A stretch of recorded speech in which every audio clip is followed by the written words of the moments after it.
एक नटखट रहा है, हाँ हूँ नहीं कहा, पहले ये बताओ कौन शहर में रहेगा तो तोला शहर के का करना है रे? अच्छा कहानी बना है, एक एक शहर में राजा रहे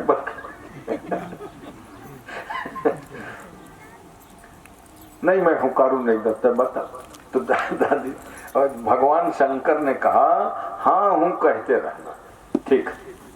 अब भागवत की कथा हुई प्रारंभ, प्रथम स्कंद, द्वितीय स्कंद, पार्वती बराबर समय समय में हाँ हूँ करती रही।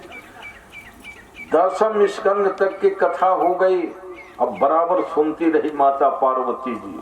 अब 11वां स्कंद लगाना, जब कृष्ण उद्धव संवाद दत्तात्रेय ज्ञान वाला प्रसंग आया तो माता जी को नींद आ गई। काबर के माताओं जब बहुत अच्छी श्रोता है माताएं, मगर कबू कबू ना वो जहाँ ज्ञान के कठिन बात आते तहाँ सोना शुरू हो जाता। हंसी मजाक मधुर कथा रही ना, हाँ तो माँ बराबर जाके। तो पार्वती जी 10 स्कंद तक तो कथा सुनी, भगवान मटकी फोड़ दी, कखरो बनिया मरोड़ दी, कखरो चुनरी लेके चीर तब तक माताएं खुश पार्वती जी। मगर और जहाँ अष्टधा मूर्ति का विधान, भक्ति क्या है, ज्ञान क्या है, वैराग्य क्या है, जहाँ चला नींद आ गई।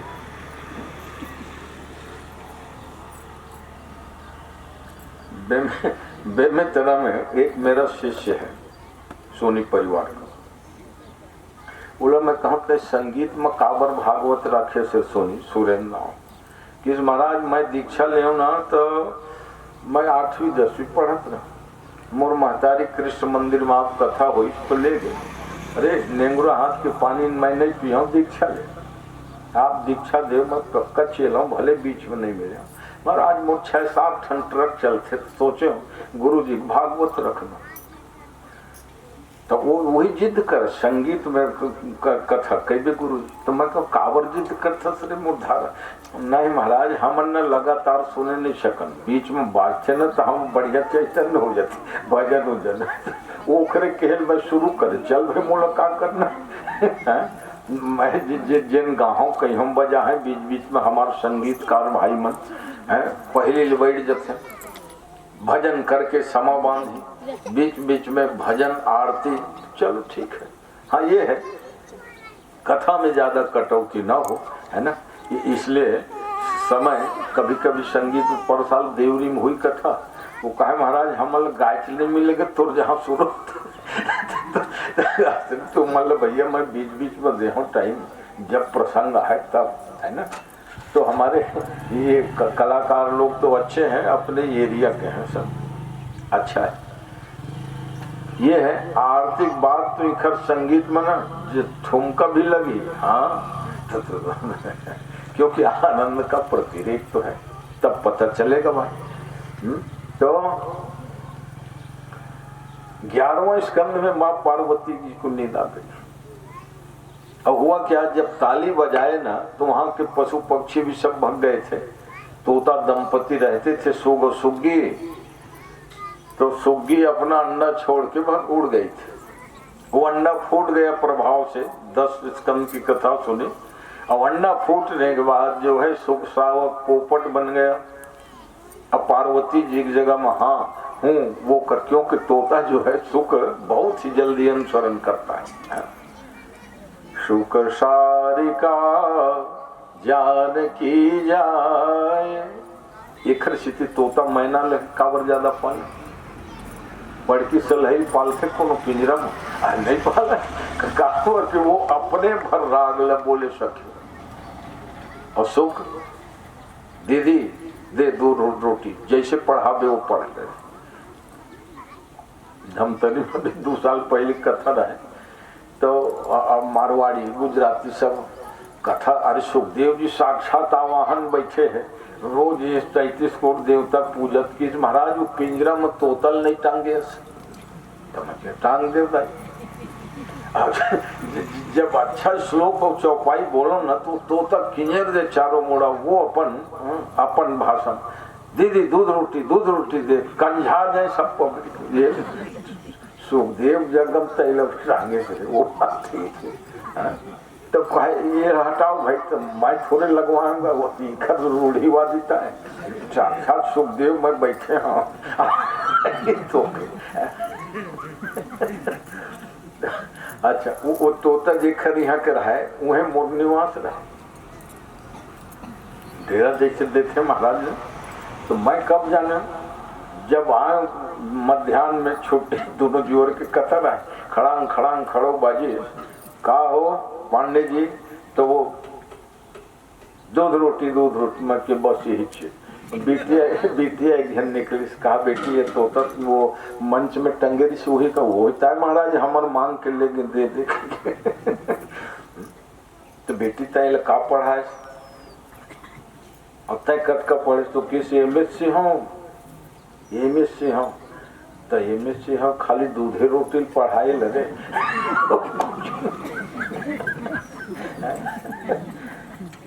सीता जी बहुत बढ़िया तोता मैना पाले है ना।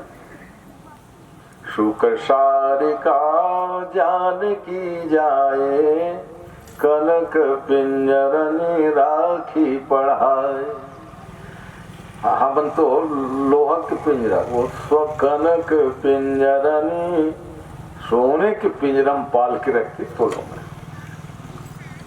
अब उनको पढ़ावा, राम कहो रघुनाथ कहो, ये नहीं कहा कि सीता दीदी रोटी दे दो, नहीं पढ़े कहो राम रघुनायक। इसीलिए जब सीता जी की विदा की बारी आई, लोग सोचे थे जनक महाराज बड़ ज्ञानी है, विरागी है, नहीं रोएंगे। वो कहाँ रोएंगे, उसको तो राग है ही नहीं है।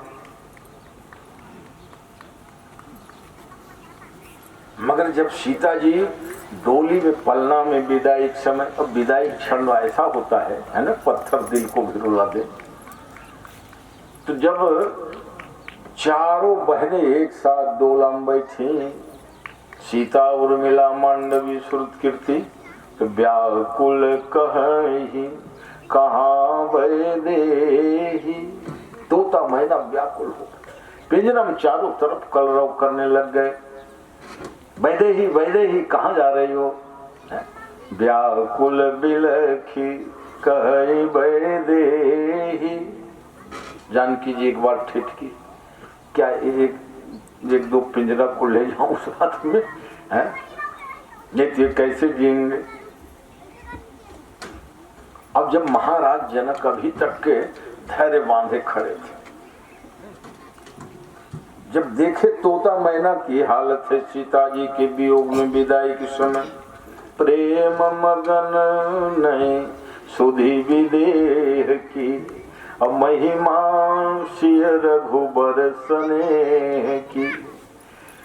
विदेह है तो फिर विदेह हो। लोग कहे के जो कहते थे कि सहज विराग रूप मन मोरा, मेरा मन वैराग्यवान है रहा होगा वैराग्यवान है, मगर बेटिया के प्रेम के सामने, मगर वहां सामान्य बेटी है ना महिमा सिय रघुबर स्नेह की।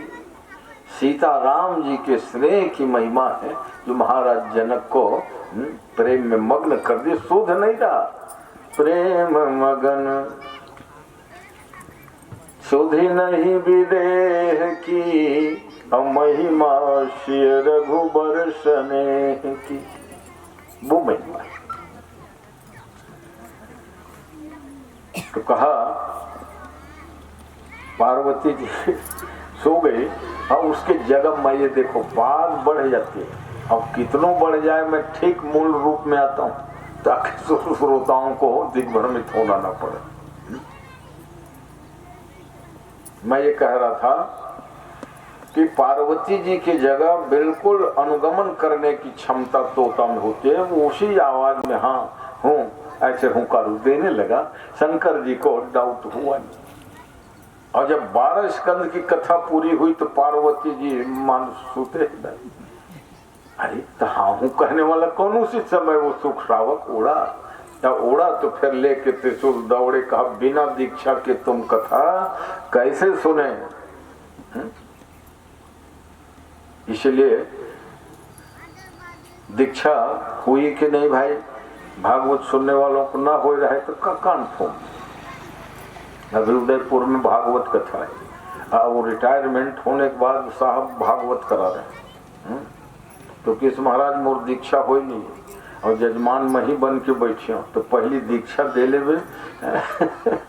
तब गौकरण हो है। ठीक है भाई, थोड़ा सा कार्य आए पड़ गया है ना। तो दीक्षा भगवान शंकर इसलिए नाराज हुए क्योंकि तुम बिना अनुमति के मेरे इस कथा सुन ली। अब देखो व्यास जी को वरदान दे चुके हैं, मैं सुखदेव पुत्र के रूप में आऊंगा। अब व्यास पत्नी पिंगला ऋतुमती स्नाता होकर सरस्वती तट में जमहाई ले रही थी, क्योंकि व्यास जी का आश्रम सरस्वत्या तटे है। और भी जगह है व्यास जी का आश्रम, मगर सरस्वत्या तटे व्यास जी 18 पुराणों की रचना वही आश्रम में की। कुछ लोग कहते नैमिषारण्य में भी 5000 साल पुराना झाड़ है, उसके नीचे भगवान वेद व्यास जी ने रचना की। ठीक है, कल्प भेद हरिचरित सुहाए, नाना भांति मुनीशन गाए। कल्प भेद से कई प्रकारांतर हो, कथा में भेद हो तो संदेह नहीं करना, कल्प भेद हरिचरित सुहाए। अब फिर एक दो विधि से नहीं, नाना भांति मुनीशन गाए। एक ही कथा को ऋषि मुनियों ने, कवियों ने अनेक अनेक भांति से गान किया। तोता को मारूंगा, इसने बिना अनुमति कथा सुन ली उड़ते उड़ते। और व्यास पत्नी पिंगला को उसी समय जमुहाई आई थी। अब जमुहाई ऐसी प्रक्रिया है, मुंह खोलना ही। कई जन जमुहाई आते तो ताकत से दबाते, तो दबाए भी तब हो भाई वो झेले लेते। जमुहाई ऐसा चीज, इसलिए जमुहाई छींक आदि को रोकना नहीं। क्यों कहते हैं? उससे जो है तबीयत पर प्रभाव पड़ता है, इसलिए जमुहाई आई जमुहा ले। तो महाराज आप शुद्धि हो गए, कथा कहत जमुहाई तो उखट प्रक्रिया बता दें, राम राम कहिजे जमुहाई। अरे जमुहाई समय में भी अगर भगवान राम का नाम निकल जाए तो तीन ही न पाप पुंज समूहाई। पाप का समूह उनको नहीं घेरता। तो जब जमुहाई आई थी और सुख सावक अपना शरीर छोड़ा दिव्य, अब वो कथा तो भगवान शंकर से सुने हुए है वो सुख है। अब भला बताओ, शंकर भगवान से सुने हुए कथा सुखदेव जी के रूप में अब उनका व्यास जी झट उठ के खड़े हुए, त्रिशूल धरे भगवान आ रहे हैं सब भोले बाबा। कहा महाराज किन के ऊपर गुस्सा कर रहे हो? और देखो ना ये सुख सावक मेरे कथा को बिना अनुमति सुन लिया, मारने के लिए दौड़ा, मगर मारूं कैसे हैं? अब व्यास जी आपकी पत्नी तो मेरी अनुज बधू भी लगे हैं, अब अनुज बधू को स्पर्श करना भी पाप है, इसलिए जाओ छोड़ दिया। वो उन्हीं के पेट में घुसा है, मैं देखा हूँ। तो आप तो पुत्र बन के आऊंगे कहे थे। हाँ हाँ, तो मगर अभी तक तो नहीं आए हो, कब आ जाते हैं? तो शंकर भगवान के अंश से वो शुक शावक। अब यही शुक जानते हो, सबसे पहले गोलोक धाम में राधा रानी के द्वारा पालित। राधा रानी सुख पाल के रखे तो, और जब भी मौका मिले वृंदावन जो आए भगवान धरती में, वो तो 11 साल के बाद वियोगिनी वियोग बन के रहे। अब गोलोक धाम में नित्य महासंयोग है राधा कृष्ण का, तो वहां वियोग नहीं। वो तो 125 साल के लिए भगवान ने कहा था वृंदावन जा, गोवर्धन जा, मैं लीला करने आऊंगा तो तीनों चीज रहे, क्योंकि तीनों चीज जहाँ रहेगी वहीं राधा रानी रात विश्राम करती। वृंदावन धाम, गोवर्धन गिरिराज। अब तीनों में कहीं कमी हुई, हाँ तो राधा रानी आए भी ना तो शाम को लौट जाएगी गोवर्धन। तीनों को रहना जरूरी है। हाँ, इसीलिए आज भी जो देखते हो वृंदावन में, बाकी घर द्वार मकान मंदिर तो टूटे फूटे बने, फिर जीर्णोद्धार हुआ।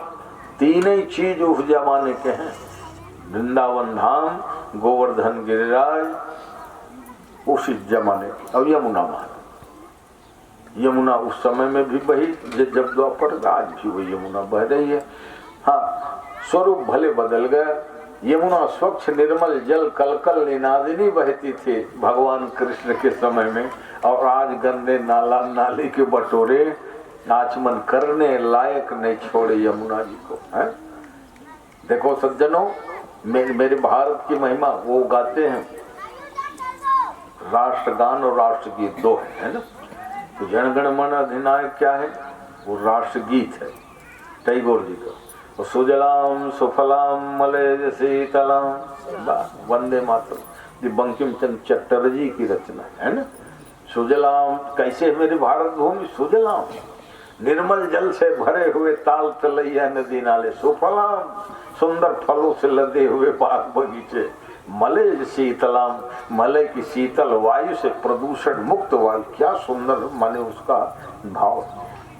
मगर कई जन के तो तोले आते अभी बीच में चले दिशे नेता हुई जो वंदे मातरम का है, तो कई जन रट रट कर याद, और कई जन ले सुना तो अभी नहीं कर रखेंगे। तो तुम का राष्ट्र सेवक करो भाई,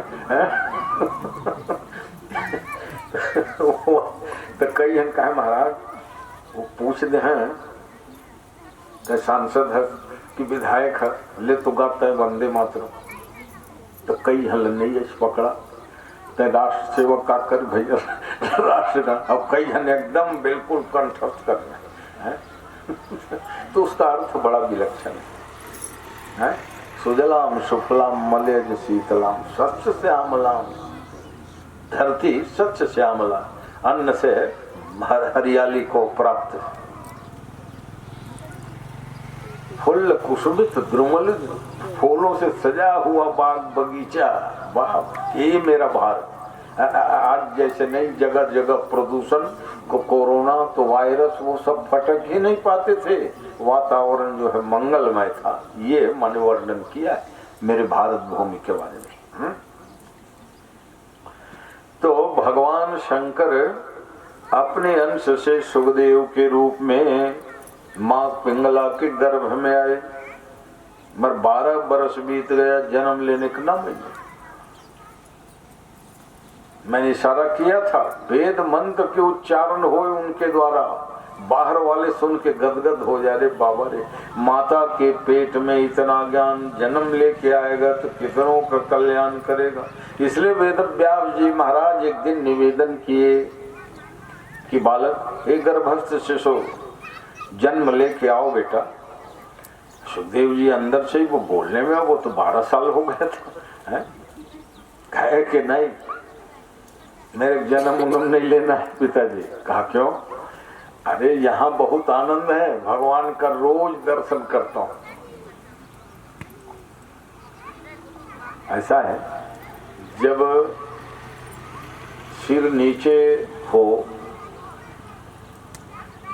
और पैर ऊपर हो तो सुषुम्ना नाड़ी खुल जाती है। इसलिए शीर्षासन करने से हमारे गुरुदेव 45 मिनट तक शीर्षासन कर लेते थे।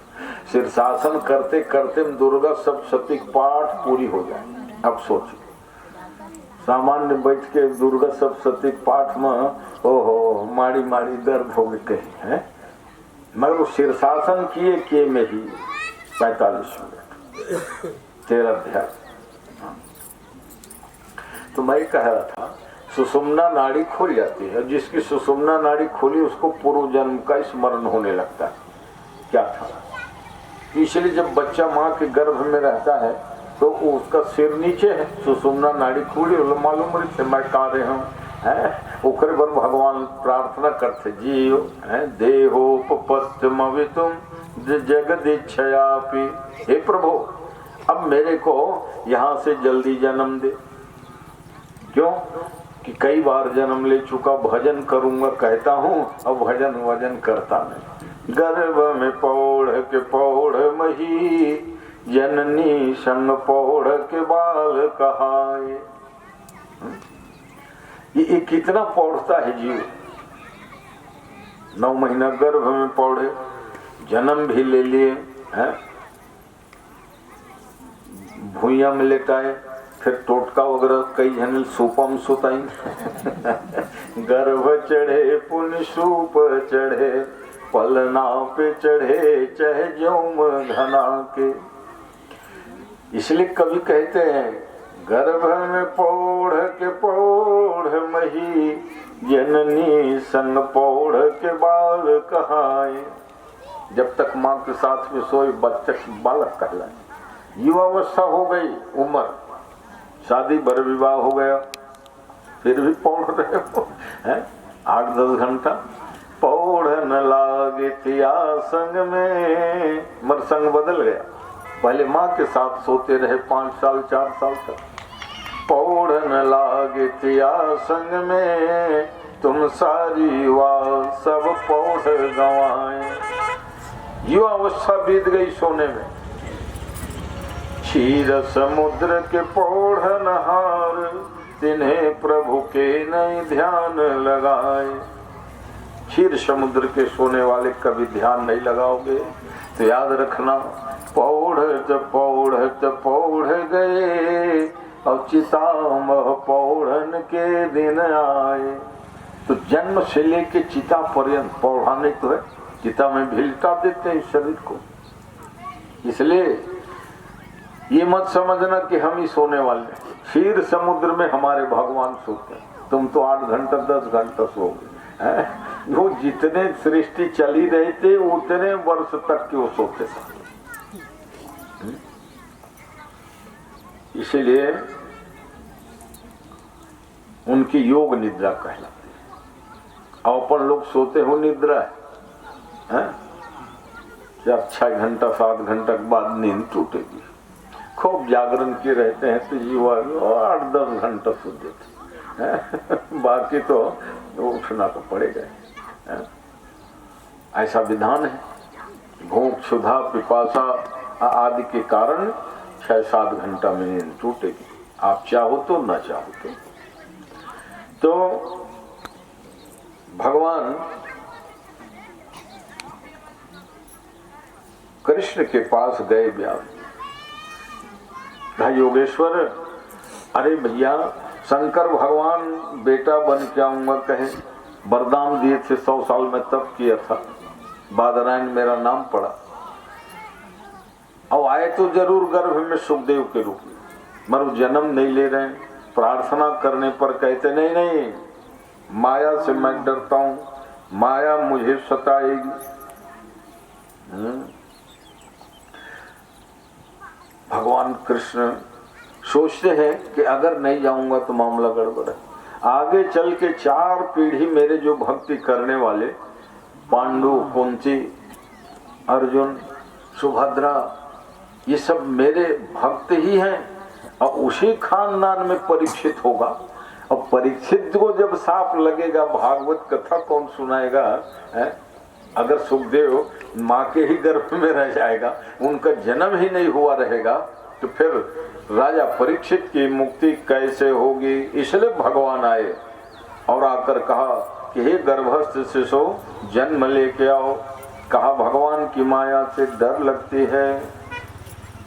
कहा मैं ही तो भगवान हूं और मेरी ही माया है। 3 ही चीज के खेल है, ईश्वर, जीव और बीच में है माया। सारे मामला इसी में, और इसी में कुंजी भी है। समस्या एक जन पूछा महाराज तुम भगवान लग कही था सनातन है, अनादि है, पता नहीं रे भगवान कब ले, तो ये माया कब ले, तो जब ले भगवान तब ले उखर माया। ये कम पुराना नहीं, भारी यूनिट है। भगवान अनादि है तो उनकी माया भी बहुत पुरानी है। अच्छा जीव कहे मोरे भक्त से सताए बर मिले से रे माया। तो माया जब भगवान की ओर नहीं जाके संसार के विषय भोगों की ओर जब जीव जाता है तो फिर माया कहते रहा। और मैं भगवान की माया हूं और भगवान की ओर आना चाहिए तब मैं समर्थन करता हूँ। अब तुम भगवान की ओर नहीं आके संसार की ओर जा रहे तब तो मैं न चाहूंगी। और भगवान की ओर जब जीव जाता है तो माया खलु नर्तकी बिचारी जो स्वयं नाचने लगती है कि अरे ये तो भगवान तरफ आओ, जब एक ऊपर मोर बस नहीं चला। ये बात तो माया माने जो वास्तविक में नहीं है, नहीं है उसी का नाम माया। माँ माने नहीं, निषेधात्मक शब्द है। माँ अनुस्वार लगाओगे तब तो माँ बन जाएगी है। और माँ माने नहीं और या माने जो सही में नहीं है उसी को हम लोग मान लिए हैं कि है। और जो सही में है उसके बारे में कहते ईश्वर नहीं है, भगवान नहीं है, दुनिया भर तर्क वितर्क जिसको देखो। माया जो सही में नहीं है उसको तो बंधन में पड़े हुए। तो माया खलुन, तो भगवान ने बताया कि सुखदेव जो मेरी माया तुम्हें नहीं व्यापेगी, तुम शुद्ध बुद्ध निरंजन बन के। क्यों कि आप तो काम पूर्ण काम में सुखदेव।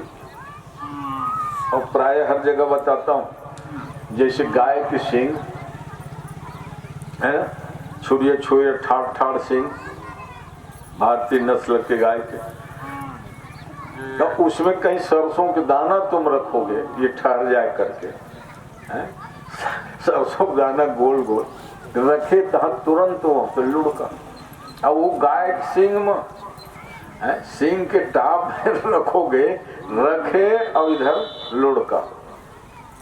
मैंने कम समय बताने के लिए उदाहरण दिया। गाय सींग में सरसों का दाना कट कर रही, क्षण परार कुछ नहीं, वहां एक निमिष से भी कम समय नहीं ठहरेगा सरसों। तो बता रहे हैं सुखदेव जी इतने कम समय के लिए भी भगवान का विस्मरण उनको नहीं होता। माने एक क्षण के लिए भी वो कथा जरूर कहते थे, मगर चित्त भगवान के चरणों में लगा रहता था। इसलिए अच्छा वो जो कहते हैं ना भिक्षा मांगते थे सन्यासी होने के नाते, तो भिक्षा भी मांगे ना एक दुआरी में तो गाय दुहने के टाइम तक है, गोदोहन मात्र बेलाया। गाय दुहने में जितना टाइम लगता है ना उससे ज्यादा वो वेट नहीं करते किसी दरवाजे में। कई बार माताएं बहनें देरी लगा देती भिक्षा दे, तब तक तो सुखदेव जी आगे बढ़ जा रहे हैं। निकल के देखे महाराज आगे बढ़ गए, आगे बढ़ गए, लौटने वाले। इतने बड़े त्यागी तपस्वी आत्म काम पूर्ण काम सुखदेव जी महाराज भगवान के आश्वासन पाए तब जन्म लिए, और जन्म लिए तो ऐसा प्राकृत शिशु तो है नहीं है, जो 9-10 महीना में जन्म लिया हो तो चलने में लगेगा 1.5-2 साल है। अरे वो 12 साल माँ के गर्भ में रहा हुआ है, जन्म लेते ही अपना कमंडल उठाए और भागना शुरू किए। यम प्रव्रजंतम अनुपेतम अपेत कृत्यम द्वैपायनो विरह कातर आयुहाव। ब्रज धातु जो है चलने अर्थ में, ब्रज गम गच्छ धातु से भी गच्छति चलना होता है कि नहीं, सब पढ़े लिखे हो। गम धातु से गच्छ रूप बनता है तब गच्छति, गच्छा में गच्छा वाला जो धातु रूप चलाओगे। मगर ब्रज धातु का कैसे गमन अर्थ होता है, जैसे ब्रजति शिव समीपे, ब्रजति शिव, ब्रजति माने भगवान शिव के समीप जाते हैं, तो जाने अर्थ में ब्रज धातु है नहीं, तो वही है यम प्रव्रजंत। ब्रजंत माने चल रहे निरंतर, और उसमें प्र उपसर्ग लगा हुआ है। प्रव्रजंत माने निरंतर चलने वाला। सुखदेव जी की विशेषता है यम प्रव्रजंतम अनुपेतम अपेत कृत्यम द्वैपायनो विरह कातर आयुहाव। सुखदेव जी दौड़े जंगल की ओर, पीछे पीछे भगवान वेद व्यास जी पुत्र पुत्र पुत्रेति तन्मयतया तरवोभिनेदो। मर लौट के नहीं देख रहे सुखदेव जी। 100 साल तपस्या करने के बाद एक बेटा किसी को मिले, उसको आसानी से जाने देगा क्या घर द्वार छोड़ है? कहने लगे बेटा घर में रह, तुम्हारी माँ की क्या दशा होगी, अध्ययन कर, यज्ञोपवीत कर। सुखदेव जी कहे यज्ञोपवीत आदि उनके लिए है पिताजी, जिनका संस्कार ठीक नहीं होता उनको यज्ञोपवीत संस्कार करके वेदादि अध्ययन के लिए बनाया जाता है। और यहाँ जब विकार ही नहीं है तो संस्कार किनका करना जैसे हीरे के खदान से जब हीरा निकलता है ना, धुर्रा माटी सब उसमें लगा रहता है, तो उसको फान में चढ़ा के फिर उसको रोप देंगे, कटिंग करेंगे, तब इतना कैरेट का हीरा है। तो इसलिए संस्कार दो प्रकार के होते हैं, मलापने ये जो पुंसवन, क्षौरकर्म, चूड़ाकरण, यज्ञोपवीत, ये सब मलिनता को ही दूर करके दिव्य बनाने के लिए किया जाता है। 16 संस्कार होते हैं हमारे यहाँ प्रधान, यूँ तो 40 संस्कार होते हैं, गर्भ के आधान से लेके अंत्येष्टि पर्यंत। अब 40 में 16 तो प्रधान है, मगर 16 में बहुत 2-4 थन लंबानी है। गर्भाधान, उसके बाद पुंसवन करा देंगे, और सधौरी बराबर करा, सीमंत। सीमंत क्योंकि गर्भिणी है, माताओं को चलो अच्छा अच्छा भोजन व्यंजन कराओ, ताकि लोभ न रहे कोई अच्छे चीज खाने की। उससे क्या होगा, बालक जो है संतुष्ट रहेगा। और जैसे खाए अच्छा नहीं पर उखर स्थिति, खाजा, पीड़िया, लड्डू सब कई प्रकार के बना के सीमन सधौरी भेज। अच्छा, कई बड़े होशियार हैं, जेल नहीं खर्च करना रहे, हमार में नहीं चले सधौरी है, सीखे यार मका चले नहीं चले बात है। अरे बहू गर्भ धारण की है तो वहाँ कौन से, तो मेन ये नहीं बताओ तार भैया खर्चा हुआ 10 प्रकार की मिठाई बनो, नहीं चले महाराज हमारे। अरे गर्भिणी माताओं को उत्तम है वस्त्राभूषण और भोजन कराने का विधान शास्त्रों में, वही सीमंत है, जिसको सधौरी कहते हैं लोक भाषा, उसका हेतु है। तो ऐसे में सुखदेव जी लौट के नहीं देख रहे हैं, अभी पुत्र पुत्र कहते जा रहे हैं, चिल्लाते, और जब पुत्र कहे तो प्रतिध्वनि निकले, प्रतिध्वनि वहां से भी पुत्र पुत्र रिटर्निंग होता है ना, जैसे आवाज। तो व्यास जी कह लो मैं पुत्र कहता हूं तो ये भी पुत्र पुत्र कह रहे हैं। आज ये पेड़ पौधे से भी जंगल में है, नाना रहन तो कुआं झांक के राम तो झनक, बड़े बिल्डिंग में गोदाम उदाम है राम तो वो राम। वो केदारनाथ के जाते हो तो एक जगह ऐसा निर्माण हो गए, 3 तरफ पहाड़ है और उसी मठ, क्योंकि थोड़ा वही जगह है जैसे बद्रीनाथ जब जोशी मठ रुके बसे गाड़ी को घोड़ा खड़ा करे, तैसे वहाँ उसी मठ के पास चातर सब जगह है, बहुत लोग रहते हैं। तो बच्चे मल चले आ चढ़ जाएंगे, 3 तरफ पर्वत है एकदम, तो क्या होता है वो वायु रुक जाता है, वहां चढ़ के चिल्लाएंगे राम तो राम राम राम 3 बार रहते थे। जैसे माइक की को हल्का देवे कब ज्यादा देवे तो क्या ना, तो वो डबल तिबल आवाज कथा उठता हम मजा नहीं आओ है ना, वो एक घाव के समझ में आते, तो राम राम राम ऐसे करें तब शरारती लड़का मन तक आजकल चढ़ जाए। तो सज्जन रहे तो राम राम सीताराम तो अच्छा लगे। देखे हम एक घाव पे 3 घाव, तो कोनो लेकर कहे तो ना सोच तो 3 घाव दोहरावे, ये तो एक घाव। तो ये संसार क्या है जानते हो, हाँ जैसा करोगे उसका रिटर्न। इसलिए अच्छा बोला करो, अच्छा कहा करो, अच्छा सुना करो, कवरो रिटर्निंग हो रही। अब वो कहो उसी मठ के हो गए 3 घाव। तो बाणासुर की बेटी उषा के नाम से बना हुआ है उसी मठ। हाँ, तो मेरे कहने का मतलब यह है सदा अच्छा बोलो। जब आप अच्छा बर्ताव करेंगे तो आपके प्रति रिटर्निंग अच्छा बर्ताव होगा। मैं अगर किसी का प्रेम सम्मान पूर्वक आदर करूंगा तो निश्चित समझ लो मेरा आदर सम्मान कोई टाल नहीं सकता। अब मैंने किसी को आदर नहीं दिया किसी से प्रेम से नहीं बोला तो वो तो भाई उसके गुना फिर माहौल मिले रिटर्निंग। इसलिए हमारा नारा ही गुरुदेव ने दिया, प्राणियों में सद्भावना हो, है अपने ही नहीं प्राणी मात्र के प्रति सद्भावना होनी चाहिए।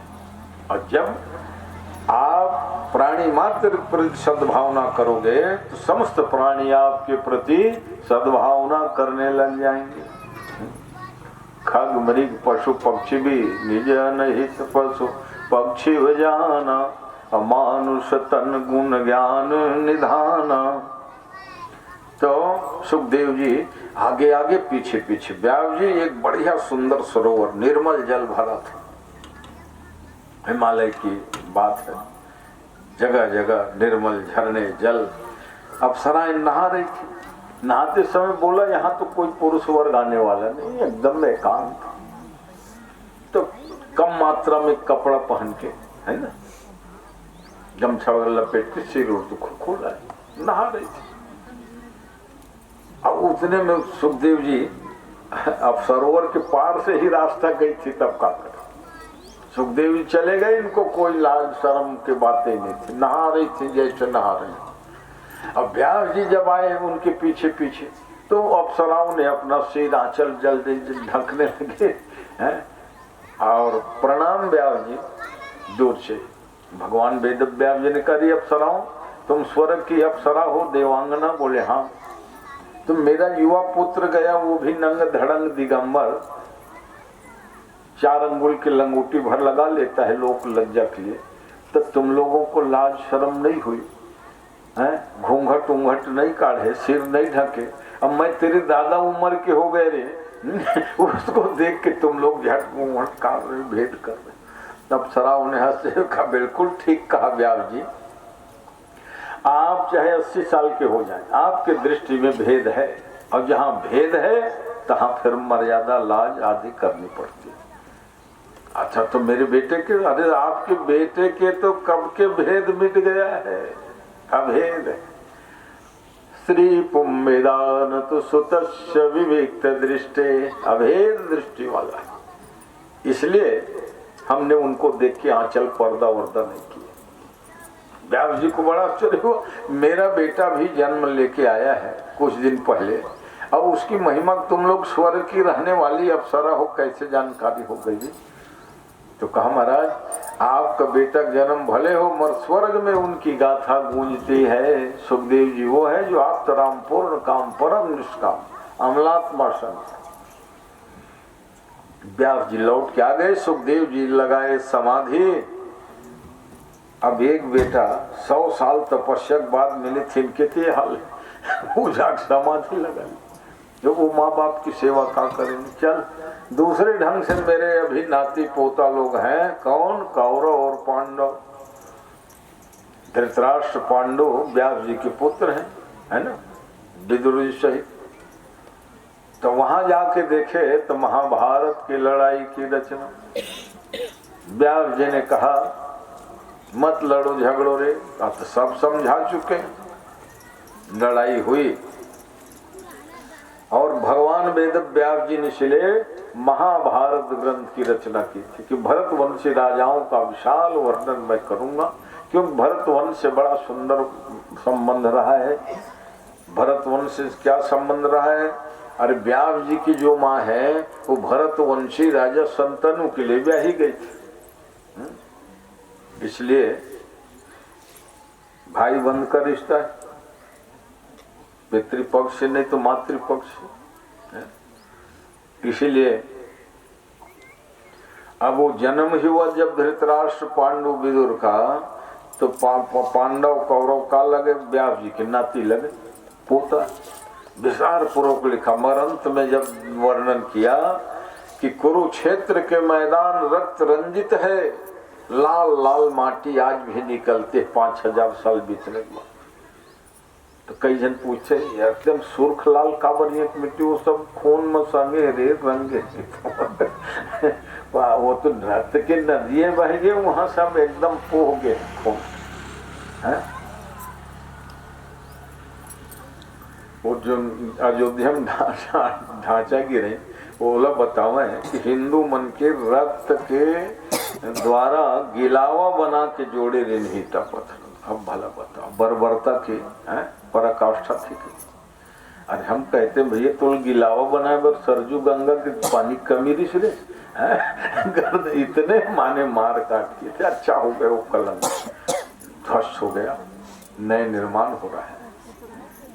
बट इतिहास कभी कभी जो है ना बहुत दुखी करने वाला। हजारों हिंदुओं को गला काटे और रक्त निकले तो फिर गिलावा बना के वो पत्थर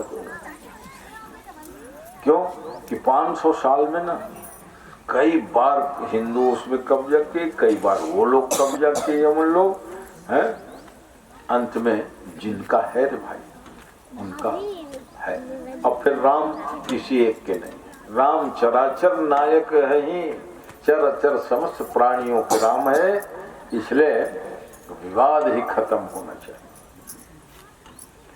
राम प्राण प्रिय जीवन जी के, स्वार्थ रहित सखा सबही के। स्वार्थ रहित है, सबके सखा है, सबके मित्र है। ऐसा नहीं है कि वो माने कोई ईसाई मुसलमान के सखा नहीं, सबके। राम प्राण प्रिय जीवन जी के। अगर ऐसा होता मात्र हिंदू के ही राम होते तो कई मुसलमान कवि वक्ता बने, हाँ राम कथा रामायण गई, रसखान है, कृष्ण कथा नहीं, तो भला बताओ उनका कल्याण हुआ कि नहीं। तो राम कृष्ण आदि भगवान किसी संप्रदाय विशेष के नहीं हैं, ये याद रख लेना। तो जब सुखदेव जी समाधि लगा लिए और महाभारत युद्ध हो गया, रक्त की धारा बह गई, हड्डी ढेर लग गया, व्यास जी निराश मन से बैठे थे। क्या फायदा 17 पुराण लिखा हूँ, महाभारत लिखा हूँ, पढ़ने वाले कोई है नहीं। उसी समय देवर्षि नारद जी का आगमन हुआ और नारद जी ने कहा, हे व्यास जी, अरे आप तो ज्ञानी हो, भगवान के अवतार हो, विषाद नहीं करके आप एक महापुराण की रचना और करो। व्यास जी का 17 रचना किया हूं, कोई पढ़ने सुनने वाला नहीं है। अब एक ठोर बनाओ कहते। तो कहा जो अभी तक लिखना चाहिए वो तो लिखे नहीं, जो बनाना चाहिए वो बनाए नहीं। क्या बनाना है? श्रीमद् भागवत महापुराणम। क्या होगा? का चित्त में जो अशांति है, मार काट महाभारत के सब पूरा वर्णन लिखे वो आखिरी में जब देखे खून की धारा बह रही है, ढेर लगा है, तो लेखनी बंद करके कहे क्या लिखना। यही दिन देखने के लिए दादा जीवित होता है। अरे दादा सोचता है कि चलो नाती पोता होंगे, खूब खुशी मंगल होगा, मगर लड़ मरे मेरे सब नाती कौरव पांडव। इसलिए बड़े दुखी हुए। देखो 2 महापुरुष हुए, 2 ग्रंथ के प्रणेता, रामायण के रचिता महर्षि वाल्मीकि और भागवत के रचिता वेद व्यास, और दोनों को प्रेरणा देने वाले नारद जी महाराज ही हैं। हाँ, 2 महापुरुषों को, भाई वाल्मीकि जी को भी उन्होंने कहा था भगवान राम की कथा को वर्णन करो। यहाँ कह रहे वेद व्यास जी आप श्रीमद् भागवत की रचना करिए, चित्त शांत, और वो बेटा जो समाधि लगाए ना वो भी लौट के आ जाएगा। पक्का कहा पक्का। तब फिर रचना करने के लिए जन्माद्यस्य तन्मयादि चरत चार्थेष्वभिज्ञ स्वराज। तो अभी तक जो बात सुन रहे थे वो तो भागवत की रचना क्यों कैसे हुई इस पर भूमिका पर प्रकाश डाला। ये भागवत जो है महापुराण किसी देवता विशेष के नहीं, किसी वर्ण विशेष के नहीं, किसी जाति विशेष के नहीं। इसलिए अच्छा यहाँ तक संत महात्मा आदि, हाँ ये क्या कर रहे हैं? उसका कारण है सदगुण सदगुरुवम्ब अदिति। सदगुण जो होता है यद्यपि वही है दैवी संपद विमोक्षाय निबंधाया श्रीमते। दैवी संपदा जो है संसार सागर से मोक्ष प्रदान करते और आसुरी संपदा बंधन में डालते। तो जब दैवी संपदा है विद्वानों के पास, ज्ञानियों के पास, संतों के पास, तो उनको तो एक होना चाहिए कि नहीं है? जब एक एक जने हजार हजार सब चेला बना के वो उपदेश दे रहे हो तो सभी संत मगर नहीं, ऐसा नहीं होना। क्यों? मेरा चले तो इससे बड़ा देश को, राष्ट्र को नुकसान हुआ। अरे जब दोष और दुर्गुणी लोग एक हो जाते हैं तो आप सद्गुणी लोग क्यों नहीं है? सज्जनों का, अच्छा सज्जन संगठित हो भी लेंगे, कोई संस्था बना लेंगे ना तो उसमें भी मतभेद रहेगा।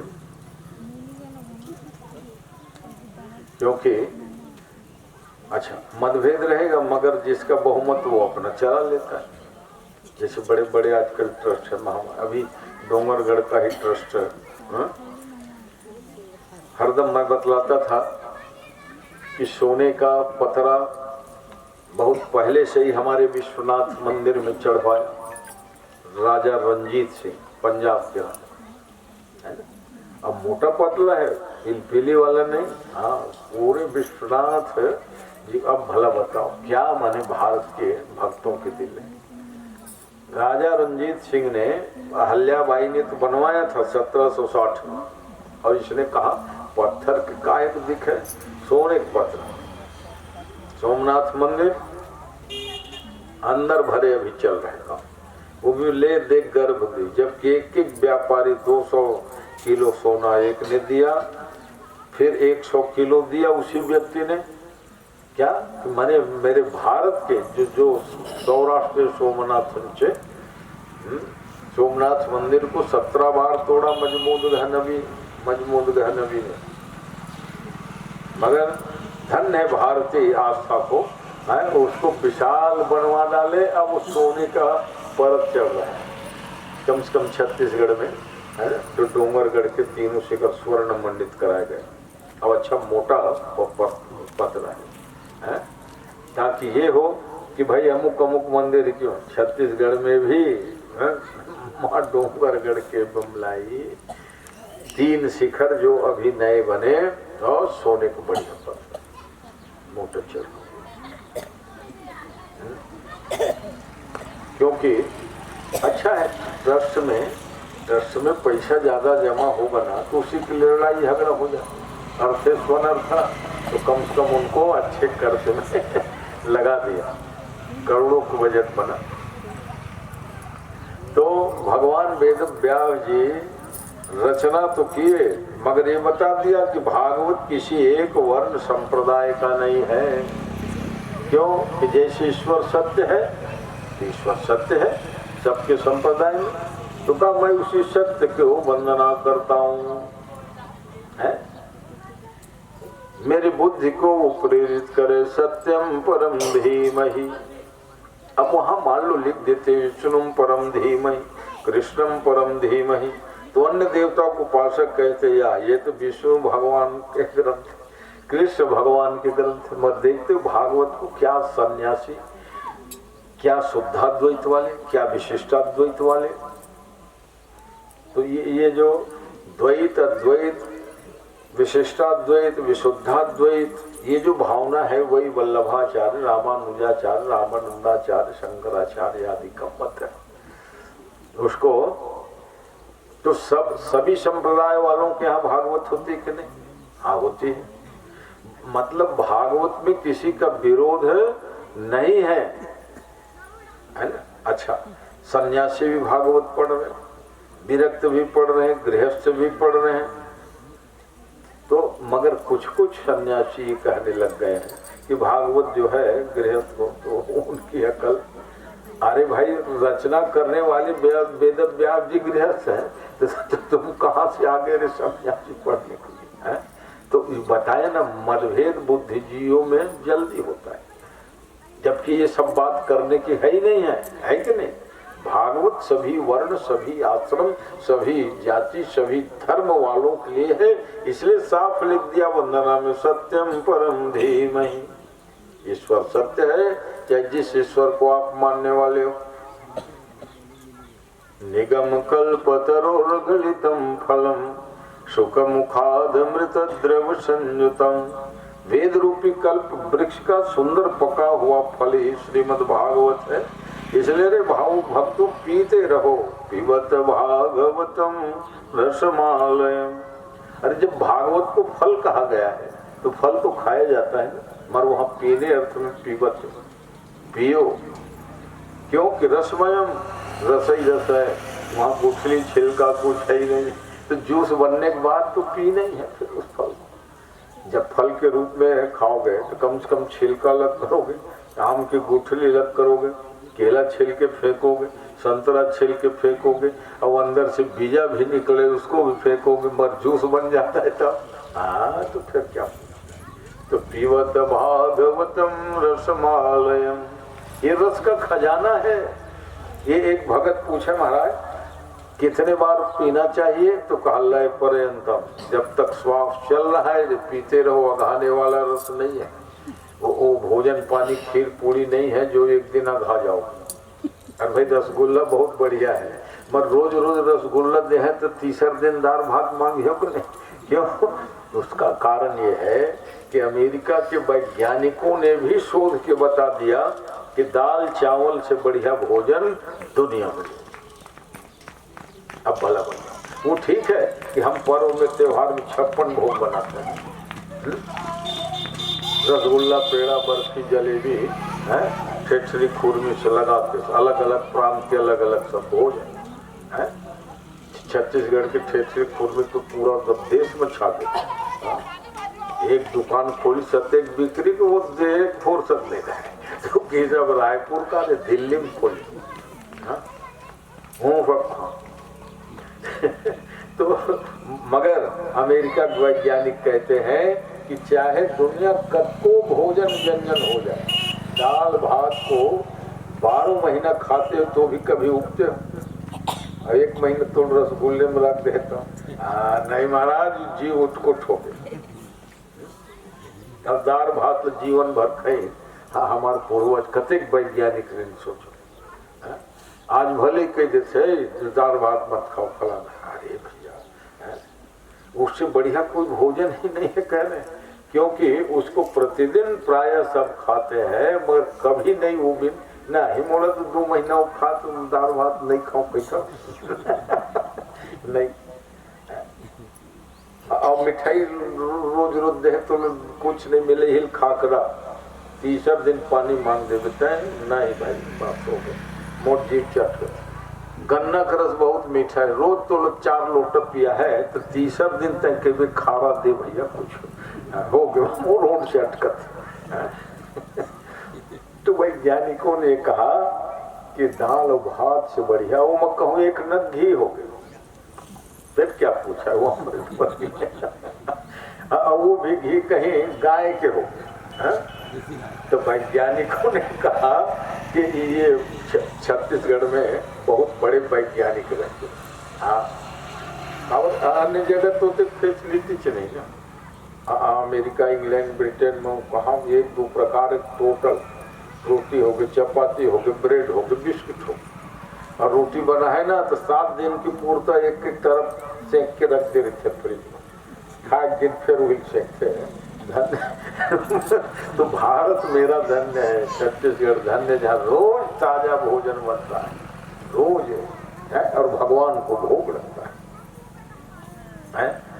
वहाँ तो वो आइटम ही नहीं ना, हमारे यहाँ 56 आइटम है। भागवत के भी कथा होती तो गोवर्धन लीला में 56 आइटम के भोग लगाते है।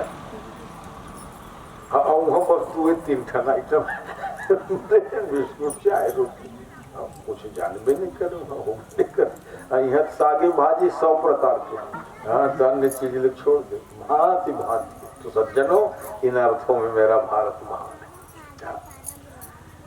मेरा भारत कोई 2-4 महापुरुषों के लिए नहीं, मेरा भारत किस लिए महान है 2-4 पॉइंट याद कर लो। मेरा भारत इसलिए महान है कि मेरे देश में गंगा बही, मेरे देश में विश्वनाथ बाबा, जगन्नाथ बाबा है, एक नाथ नहीं, हाँ केदारनाथ।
महापुराण की जय। सज्जनों, अभी भगवत भक्ति परक भजन के आनंद लिए आइए पुनः कथा की ओर मन चित्त को ले चलते हैं। भगवान वेद व्यास जी ने जब ये लिखा कि निगम कल्पतरोर्गलितम फलम सुखमुखाद मृत द्रव संयुतम। अरे भावुक भक्तों, पीते रहो, कभी अघाने वाला रस नहीं। रामचरित जे सुनत अघाहि, रस विशेष जाना तिन नाही। अरे आप तो सब रसिक श्रोता हो, अघाना नहीं भगवान के कथा से। भरहि निरंतर हो ही न पूरे, इसलिए निरंतर भरने पर कान को समुद्र के समान बना दिया। जैसे समुद्र नहीं छलकता, नदी नालों के जल मिलने पर, वैसे ही निरंतर रोज सुनते रहोगे, कान कभी तृप्त होगा ही नहीं, और सुन लेता और सुन लेता। तो कहते हैं भगवान वेद व्यास जी ने विचार किया, मंगलाचरण प्रशस्ति तो सब हो गई, कथा कहाँ से कहें। तो कहा महाभारत के अंतिम क्षणों में 18वां दिन जो युद्ध चला था, दुर्योधन और भीमसेन के बीच में यथा मृधे कौरव सृंजयानम, बस वही शुरू कर। वीरेश्वथो वीर गतिम गतेषु, कौरव पांडवों की लड़ाई में अनेकों वीर गति को प्राप्त हो गए सैनिक। और भीमसेन के गदा प्रहार से दुर्योधन की जंघा टूट गई। उसी दिन के बाद आखिरी 18वां दिन, और जब जंघा टूट गई तो अश्वत्थामा जो द्रोणाचार्य के पुत्र है उनका आगमन हुआ। क्यों कि महाभारत युद्ध में अश्वत्थामा अमर होने के नाते वो तो मरे ही नहीं। कृपाचार्य, अश्वत्थामा सब बचने वाले लोग हैं, जबकि महान योद्धा भीष्म, द्रोण, कृपाचार्य तो खैर रह गए क्योंकि 8 दीर्घजीवी में है, मगर द्रोण भीष्म को जाना पड़ा। इसका मतलब ये है भले ही आदमी सज्जन है मगर अधर्म और अन्याय का पक्ष में खड़ा होगा ना तो उसको धराशायी होना पड़ेगा। अरे भीष्म जिनको इच्छा मृत्यु वरदान प्राप्त था, तो दुर्योधन को पूछा क्या प्रिय कार्य करूं, जंघा तो टूट गई। क्योंकि अब जंघा टूट गई माने खड़ा होने में भी असमर्थ है। तो कहे मैं पांडवों को मरा हुआ देखना चाहता हूं। और पांडवों को क्या मारते, उनके 5 पुत्र जो द्रौपदी के गर्भ से जन्म लिए थे वही 5 ही तो बचे थे। बाकी अन्य पत्नियों से जो संतान हुआ, जैसे अर्जुन की एक पत्नी सुभद्रा और उसके पुत्र हुए अभिमन्यु, युद्ध में ही मारा गया। भीमसेन की एक पत्नी थी हिडिंबा, घटोत्कच उत्पन्न हुआ, वो भी युद्ध में मारे गए। अर्जुन की एक और पत्नी थी तीसरी उलूपी, और उलूपी से बभ्रुवाहन हुआ, वो भी शीश कटाए अपना युद्ध देखते रहे शीश पर। वही खाटू श्याम बन गए कलयुग। इसलिए खाटू श्याम के मंदिर में अन्य जैसे मूर्ति प्रतिमा नहीं होती, सिर भरे होता है, तो एक फूल सजाए। क्योंकि खाटू श्याम की स्थापना रायपुर वाले की, अभी झब्बन जी ये सब गए थे जांजगीर में पुणे, तो अब तो देखा दुर्ग में भी हो गया खाटू श्याम। पहले छत्तीसगढ़ में सबसे पहले जो प्रतिष्ठा कराया था सन 2004 में हुआ होगा, अद्भुत दृश्य था। हाँ, हेलीकॉप्टर से फूलों की वर्षा देखते बनता था। प्राय सभी प्रांतों की झांकी भी थी उस शोभा यात्रा। हाँ, राजस्थान, गुजरात आदि। उसका प्रभाव ये हुआ जो उसमें जो नगर के शामिल हुए वो लोग फिर अपने अपने जगह सब खाटू श्याम बनवाना। वहां मैंने प्रकाश डाला था खूब, क्योंकि ये खाटू श्याम क्या होता है भाई, कई जन नहीं माने। तो ऐसा है, भगवान ने उनको वरदान दिया था कलयुग में तुम्हारी पूजा हो जाएगी भगवान श्याम खाटू। इसलिए 5 बेटे ही बचे थे, 5 भाइयों। उनको भी अश्वत्थामा ने मर्डर करके दुर्योधन के पास ले गए। 5 सिर कहले गिन ले 5। अब रात के अंधेले में नहीं पहचाने का सोचे, मगर स्पर्श करके जान गए, कह रहे ये तुम पांडव बद्रीनाथ, विश्वनाथ, जगन्नाथ, जहाँ इतने नाथ बैठे हो कभी अनाथ होगा है? विश्व के किसी को माने उपलब्धि हो सकती क्या? जगन्नाथ है, द्वारिकानाथ, एकनाथ, श्रीनाथ, सब यहाँ विराजित सज्जनों, अपने गौरव को सदा याद रखा। उसको भूल जाते हो ना तो गड़बड़ हो जाती। देखा देखी में उखरे न कर। भारत विश्व गुरु रहा, बहुत प्रयास करने पर भी अमेरिका, इंग्लैंड में जगन्नाथ है, महाकाल नहीं हो सकते। 50 साल पहले प्रयास जरूर करें अमेरिका वाले, वो ड्रोन से फोटो लीन वृंदावन के, अब वृंदावन के नक्शा लेके वहां बना ले एकाती कर्म, और ये वृंदावन उद्घाटन करें सब दुनिया के पत्रकार मिहोल गे रहे सब संत महान। भैया हमारे भारत के वृंदावन में भगवान कृष्ण खुले पैर गाय बछड़ा चराए हैं। तुहर वृंदावन के धरती में कृष्ण भगवान कब आए? हाँ वो तो नहीं आए मगर अब हम तो फोटो खींच के नकल मारे तो चल वृंदावन में तो वहां न्यू शब्द जोड़वाया, न्यू वृंदावन।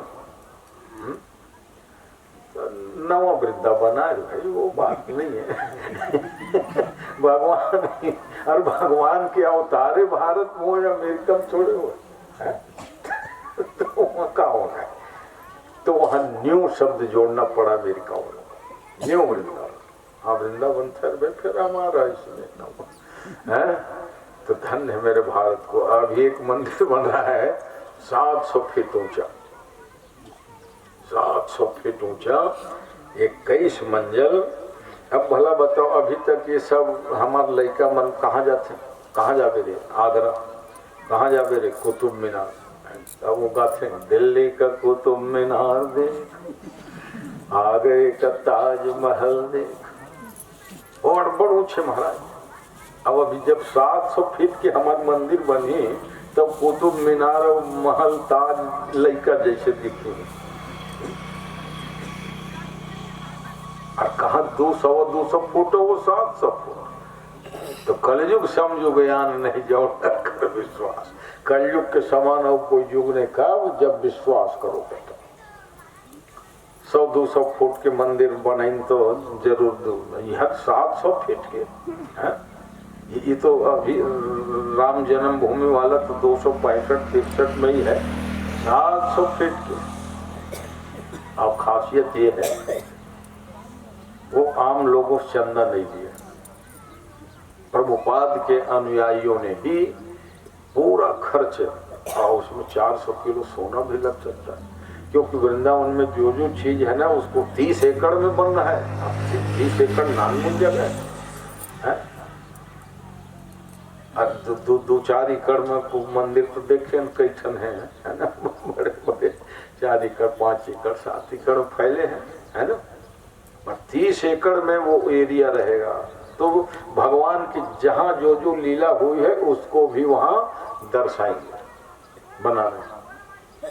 क्योंकि यूँ तो वृंदावन पूरे भगवान की लीला भूमि है, मगर का है सब कंक्रीट के महल हो गए, बड़े बड़े आश्रम है। दिला देखो तो 5 स्टार होटल तक ये कावड़ तो संत महात्मा के आश्रम खदर के रहे, वो घास फूस के रहे, वो बड़ा तपस्या करे मन हो, ये सब कंक्रीट के बिल्डिंग कर नहीं। हमारे सब शिष्य आते हैं वो सब रुकेंगे 5 स्टार होटल, ये तो ऐसे में सब आश्रम भाई मेरे कोई आपत्ति नहीं है अगर कोई बहुत बड़ा बिल्डिंग आश्रम बनवाए, मगर वृंदावन सम बन नहीं।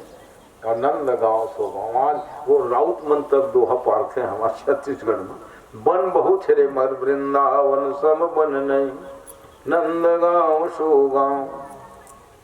और गांव तो बहुत है, भारत में 7 लाख गांव ढी से 7 लाख गांव, 6 लाख बचे, 1 लाख गांव कहाँ गए? वही सब बनी से, जैसे भिलाई गंगरेल तो कई 10-50 गांव सब गए, सब गिनती। तो अपने देश के बारे में जानिए, भौगोलिक स्थिति जानिए, भगवान की कथा भी खूब जानिए, और भगवान के नाम भी बड़े प्रेम से लिया करो। चलो एक भजन गाओ राम नाम के,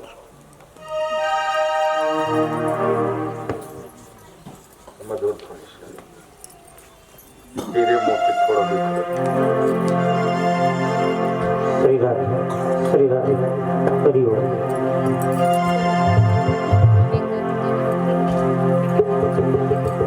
राम कहने से तर जाएगा,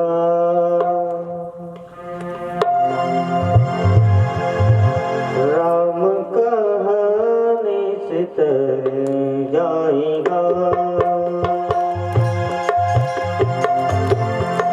कृष्ण कहने से तर जाएगा।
बच्चों को मार के लाए हो।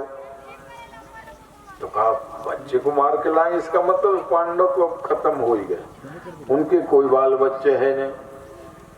दुर्योधन ने कहा क्या किया गुरुपुत्र तुम? अरे पांडव भले मर जाते, ये पांचों बच्चे रहते ना तो मेरे को देखभाल भोजन पानी रखा, क्योंकि मेरे 99 भाई पहले मर चुके, कोई बच्चे नहीं। ये भतीजे हैं, कुल खानदान के होने के नाते मेरा तो ताऊ जी करके बहुत अभी तक देखो जंघट टूट गई, मर जीने की आफत। मैं जब देखा तो 5 पुत्र थे, पांडव को मर गए, अब नहीं जीना, तब प्राण त्याग है। और इधर जैसे भगवान को मालूम हो गया कि अश्वत्थामा ने जघन्य कर्म किया है, अर्जुन सहित पीछा किए और मारने की इरादत नहीं थी, जीते जी लाना है। द्रौपदी के सामने अपराधी को पकड़ के लाना है। इसलिए जब देखा मेरे पीछे करने वाले लोग हैं तो ब्रह्मास्त्र चला। अब ब्रह्मास्त्र ऐसा शस्त्र है जो कभी नहीं चूकने वाला। जैसे ब्रह्मास्त्र चलाया तो भगवान ने आदेश दिया तुम में चलाओ ब्रह्मास्त्र। लोगों ने कहा परिणाम क्या होगा? अरे परिणाम जो होगा सब छोड़ दो, चला। अरे भाई लोहा को लोहा काटता है। विषस्य विषम औषधम, विष की दवाई विष ही होता है। तो ब्रह्मांड जगत तो भी चढ़ा न देख। और तब भगवान ने कहा पर वस्तुतः वो सखी है, सख्य भाव। भगवान को मैंने सखा माना, इसलिए पवित्र बुद्धि है। छोड़ दो इनको। ले कितने दयालु, 5 पुत्र के हत्या हुई और कह रहे मुच्यताम छोड़ दो इन्हें। भीमसेन ने कहा कैसे छोड़ दे? हमारे 5 बेटा को मारा तो जिनमें ही मारा थे, मैं मारे की नीति सठे साक्षम समाचरित। कहा देख पुत्र वियोग में तो मैं दुखिया रो रही हूँ। मैं नहीं चाहती कि और किसी माता को पुत्र वियोग में रोना पड़े, तो तुम इनको मार डालोगे। तो एक बात बताओ, ये द्रोणाचार्य की इकलौता बेटा, द्रोणाचार्य मरे हैं अभी 10 दिन नहीं हुआ है।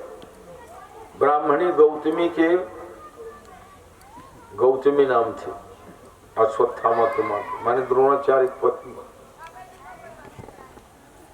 आंसू सूखा नहीं अभी, 10 गात्र नहीं हुआ, उनकी इकलौता बेटा को भी मार दोगे। बताओ ब्राह्मणी के ऊपर क्या बीते? मेरे 5 पुत्र मारे गए, ठीक है, मगर मेरे 5 पतिदेव मेरे संरक्षक हैं। मेरे 5 पतिदेव सही सलामत, इसलिए छोड़ दो। भगवान ने कहा पूरा कोरा नहीं छोड़ना, ऐसा करो इनके मस्तक में मणि है, मणि निकाल लो। ब्राह्मण निस्तेज हो जाएगा। और मणि निकाले तो बाण वगैरह से ऐसे खोद के निकालना पड़ा काट। यहाँ 2 मणि थी। भगवान ने कहा कि ये घाव तुम्हें भरेंगे नहीं,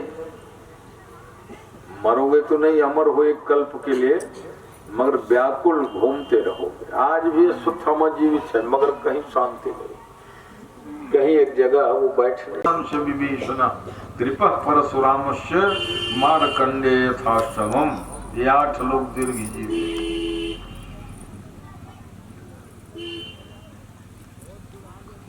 उसके बाद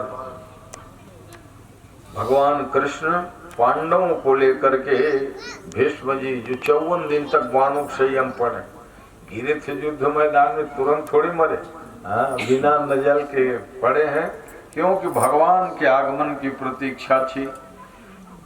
भगवान से उन्होंने यही कहा था कि देखो महाराज, इच्छा मृत्यु वरदान तो मेरे बाप जी ने दिया, संतनु ने, मगर उसमें मैंने एक बात जोड़ ली, जब आप मेरे सामने रहोगे और कैसे बांसुरी बजाते खड़े होगे, तब मैं प्राण त्यागूंगा। बंशी बजाते मन को लुभाते, गाता यही मैं तदनाथ त्यागू, गोविंद दामोदर माधवेति। ये भीष्म जी की प्रार्थना थी। इसीलिए भगवान गए हैं और सब प्रकार के उपदेश हुआ।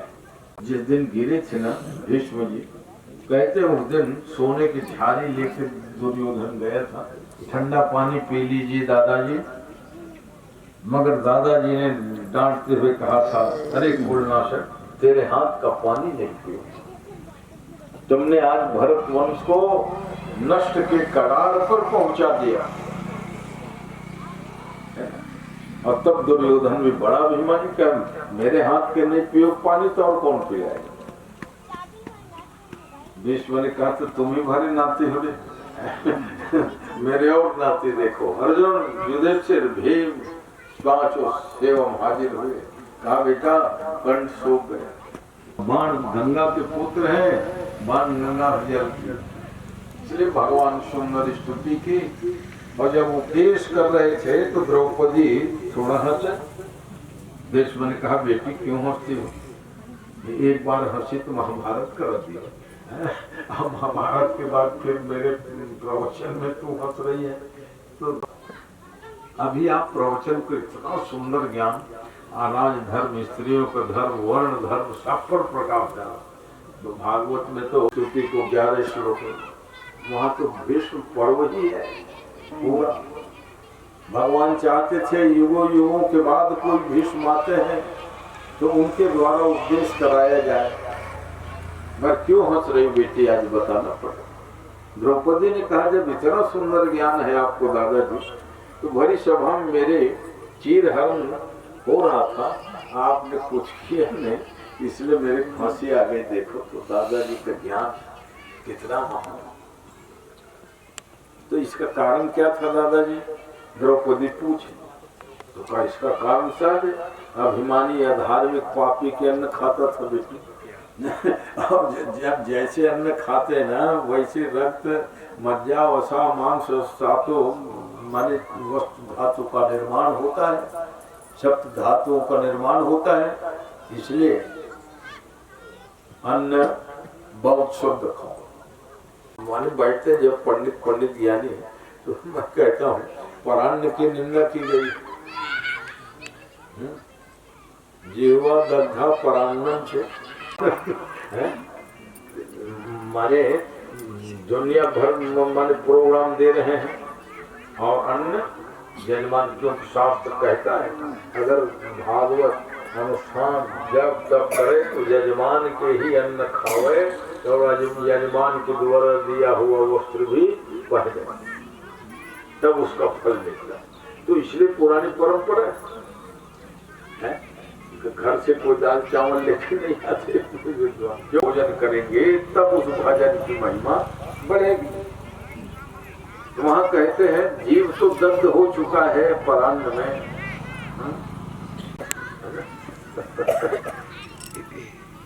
बीच में कुछ साल पहले मेरे मन में बात आई, परान्न की जब निंदा है तो ना खाऊं। मैं कहा वो तो कब होगा जब प्रोग्राम नहीं देखे, एक जगह बैठे रहोगे तब।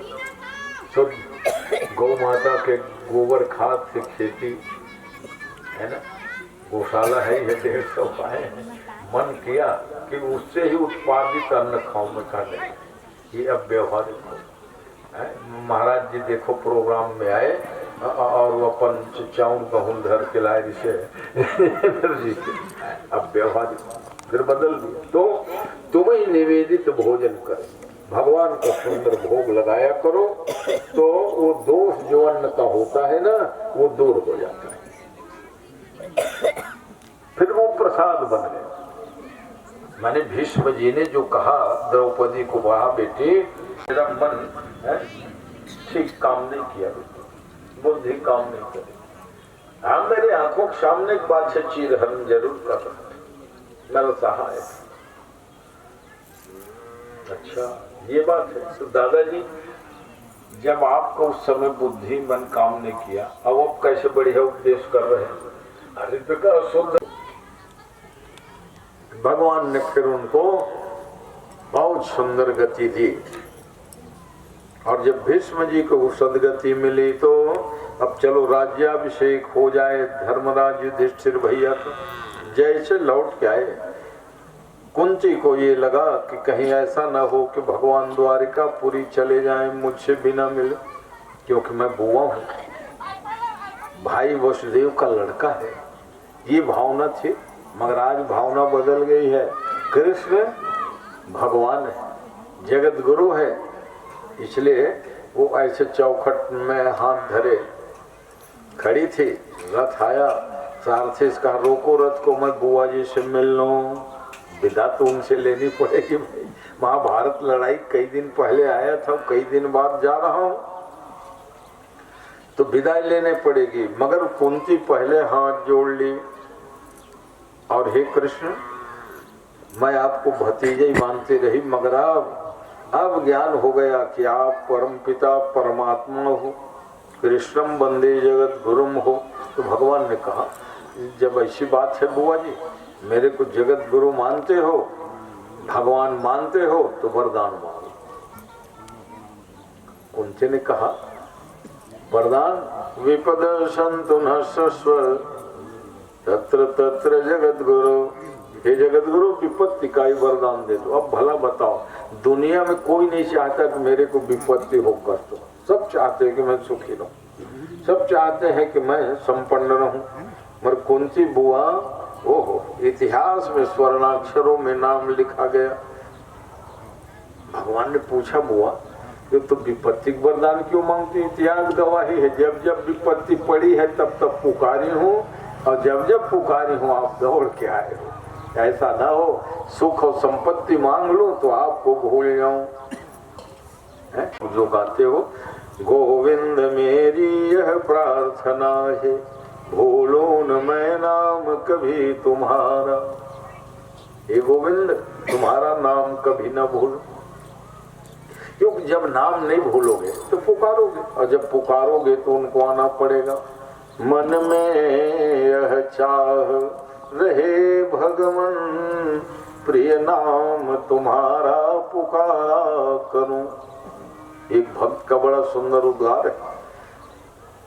देखो पुकारने के लिए भी चाह बनानी पड़ेगी। हाँ, मन में चाह रहेगी ना तभी पुकार पाओगे, और नहीं चाह रहेगी तार अभी नहीं भजन उजन करो। मन में यह चाह रहे भगवन, प्रिय नाम तुम्हारा पुकारा करूं। और जब पुकारूंगा भक्त कहता है तो आप आओगे। अब बिठला के तुम्हें मन मंदिर में, जब आओगे तो मन मंदिर में बैठाऊंगा, बाहर कुर्सी सोफा में। मन मंदिर में मन मोहन रूप निहारा करूं, आपके मधुर मूर्ति को देखूंगा, बैठा लूंगा अपने मन मंदिर में, तब फिर जी भर के दर्शन करूंगा। भगवान ने पूछा खाली दर्शन भर करेगा पूजा वूजा कुछ? का पूजा तो करूंगा। कैसे करोगे? तुम मन मंदिर में बैठाओगे। अरे भाई बाहर के मंदिर सिंहासन बैठाते तो लोटम पानी लाते, पांव धोते, नहलाते, चंदन लगाते। अब मन मंदिर में बैठा क्या पूजा करेगा? तो भक्त कहता है भर के दृढ़ पात्र में प्रेम के जल, पद पंकज नाथ पखारा करूं। मेरे आंखों में जो प्रेमाश्रु का जल होगा, आंख रूपी पात्र में जल भर के जब आपके चरणों में डालूंगा, तो बन प्रेम पुजारी तुम्हारा प्रभु, नित आरती भव्य उतारा करूं। आपकी आरती भी करूं, पाद प्रक्षालन भी करूंगा। तो कुंती महारानी कहती है विपत्ति का ही वरदान दे दो। क्यों कि ये तो इतिहास गवाही, विशान महाग्ने पुरुषाद दर्शन, असत सभायाम वनवास कृच्छतः। मेरे बेटे भीम आदि को जहर दिया गया, विशान महाग्ने, और फिर लाक्षा भवन में जलाने की योजना बनी। कन्हैया ये सारी योजना आपकी कृपा से ध्वस्त हुई और मेरे पुत्रों की रक्षा हुई। तो पुकारने का ये फल होता है। भगवान सर्वज्ञ तो है, सब जान रहे हैं, मगर द्रौपदी को पुकारना पड़ा। और द्रौपदी तो भगवान की सखी, भगवान ने बिना पुकारे वो दौड़ के नहीं आए। बाद में द्रौपदी एक दिन पूछी आप मेरे सखा हो, भैया भी कहते हो, और एक बात बताओ, जब मेरे चीरहरण हो रहा था अब तब मैं बिल्कुल मन टूट चुके थे, क्या अब नहीं आएंगे, बस कोई सहायता। तो इतनी देर क्यों लगाए ये तो बताओ।